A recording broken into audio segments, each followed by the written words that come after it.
जय जगन्नाथ सांग मैंने आज भिडियोटी को आपण मानक स्वागत करछि। आज इडली है गोटे अलग प्रकार से पुणी मादल पेंडु केमिति चल देखा आ कहीं मादल है ताको भी मुझे कहबी।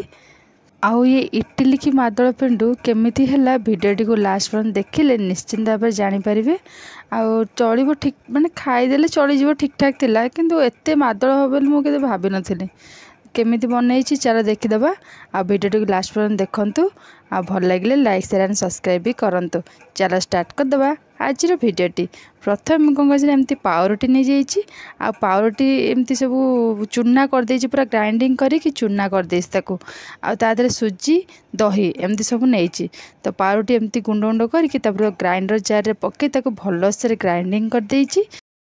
सकाळु उठिला बेलू मन है आज इडली करी टी अलग प्रकार पाउरुटी भी थिला ताको कौन करी भाविकी ए पाउरुटी को गुंड करदेली। तापर एमती सब नहीं देखंतु गुंड पूरा बढ़िया से करदे। तापर एथरे कौन करछि सुजी गोटे बाउल पूरा से गुंड को पके देछि। तादरे सुजी पके देछि आ दही जति दरकार संग को पके देछि। तापर अल्प अल्प पानी देकी पूरा पतला सुजीटा एटा आ अल्प अल्प पानी देकी ताको भल से मिक्स करके गोले देछि। मु एबे लुण पकेनी आपको गोले गाड़ी 10 मिनट कि 15 मिनट ताको कभर कर रखी सारदेवी। तापर जो कला बेले कौन करी ना लुण पके ताको गोले करी एमती दहीटा को राति भी करके रखी बढ़िया दहीटा पूरा बढ़िया से हो जाइए। जो मैंने पाउरुटी आ सुजी मिसेकी इडली करती केमिति फुलिकी केमिति हुए सेटा मु तो जानिनी किंतु मु करथिली पूरा फेल। आउ पूरा जमा कहीं ट्राए करेंगे सेमती सुजी आ दही जदि करदे खाइबे सी बहुत ही बढ़िया लगे। पाउरुटी मिसेले माने से पूरा सफ्टनेस पूरा एमती कमिज तार जो फुली थे सी पूरा कमिज आ पूरा मादल पेंडु पूरा हो एत खाया को टेस्टी लगे। तापर मोर तो ये सुजी ए फुल जाइए जहाँ जमी सोढ़ा टिके आउ लुण पकईकि भलसे मिक्स करदेली।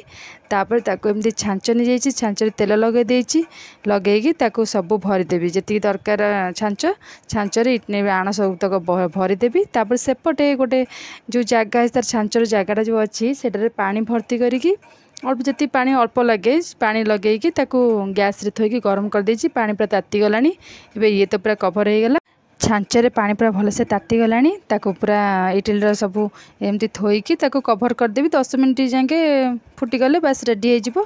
ता भीतर आम कौन कर जो काजू को बतरेकी रखी ताको आम ग्राइंडिंग करवा एमती काजू नहीं जाइए और अल्प पानी नहीं आदि किसी दही नहीं जाइए दही काजू एमती पकईकि स्वाद अनुसार लुण पकेबे। मोर एबे तो पकेया मन नाला मुझे माने मझिरे पकईची।